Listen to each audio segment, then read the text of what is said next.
Indonesia, angka gangguan mental masih sangat tinggi.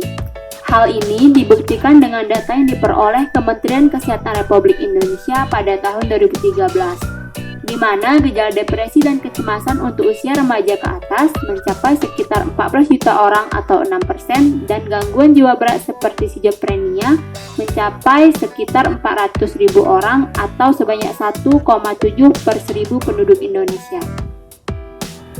Berdasarkan data Riskesdas pada tahun 2013, diketahui prevalensi gangguan mental berat penduduk Indonesia terbanyak berada di Yogyakarta, Aceh, dan Sulawesi Selatan.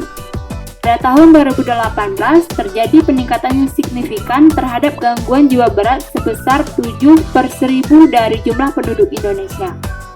Pada tahun 2017, Indonesia berada dalam ranking bawah dalam masalah penanganan kesehatan jiwa dibandingkan negara-negara Asia Tenggara lainnya karena Indonesia dihadapkan dengan masalah sedikitnya petugas kesehatan jiwa.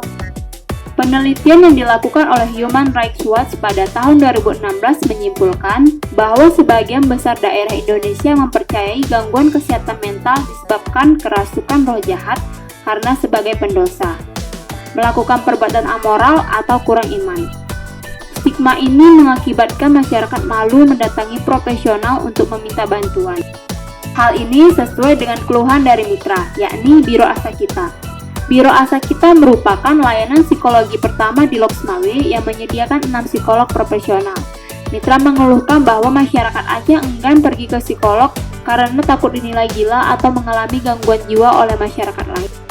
Berdasarkan hasil wawancara dengan klien di Biro Asa Kita, mereka juga mengeluhkan jarak yang jauh dengan lokasi mitra.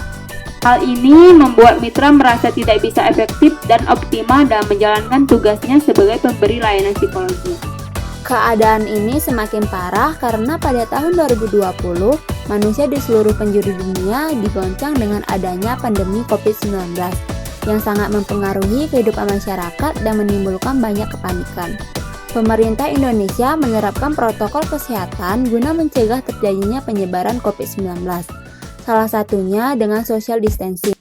Dengan adanya penerapan social distancing ini, banyak klien dari mitra meminta agar dilakukan konseling via online. Oleh karena itu, kami menawarkan solusi dari permasalahan yang dihadapi mitra, yakni dengan menciptakan sebuah aplikasi berbasis Android yang menawarkan kemudahan untuk digunakan, dapat diakses dengan cepat, cukup berkembang untuk memenuhi kebutuhan sehari-hari, serta fleksibel.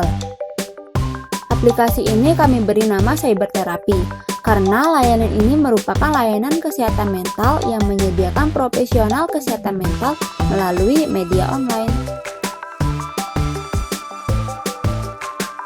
Langkah awal yang harus dilakukan agar dapat menggunakan aplikasi Cybertherapy adalah dengan mendownload aplikasi di Play Store secara gratis. Setelah user mendownload aplikasi, langkah selanjutnya adalah melakukan verifikasi aplikasi dengan menggunakan nomor telepon. Kemudian, user melakukan konfirmasi akun dengan memasukkan 6 kode unik yang sudah dikirimkan ke nomor telepon yang dimasukkan pada saat melakukan verifikasi.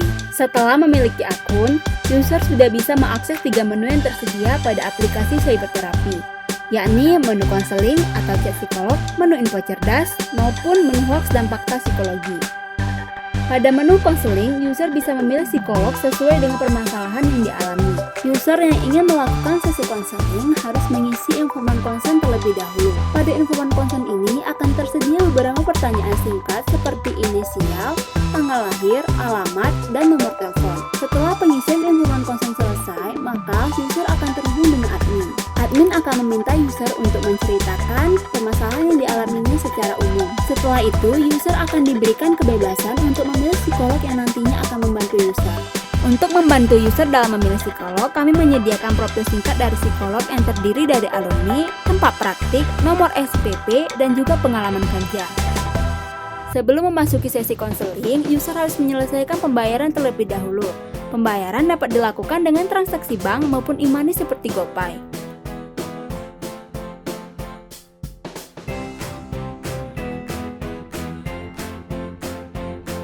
Setelah pembayaran berhasil, maka user akan langsung terhubung dengan psikolog dan bisa memulai sesi konseling. Setelah sesi konseling selesai, psikolog akan memberikan rangkuman mengenai permasalahan yang user alami. Selanjutnya, pada aplikasi ini juga tersedia menu info cerdas, di mana pada menu ini akan tersedia artikel-artikel dan juga video mengenai kesehatan mental. Pada menu ini, user bisa mencari topik sesuai bidang psikologi maupun mengetik keyword dari artikel dan juga video yang ingin dilihat. Setelah itu, akan muncul pilihan artikel dan video yang berkaitan dengan keyword yang sudah diketik. Menu yang terakhir adalah menu hoax dan fakta psikologi, di mana menu ini akan menyajikan hoax dan fakta mengenai psikologi yang banyak beredar di sosial media. Tujuan dari menu ini adalah memberikan pengetahuan yang benar atau fakta mengenai topik tertentu, sehingga user tidak salah dalam mengaplikasikan ilmu pengetahuan.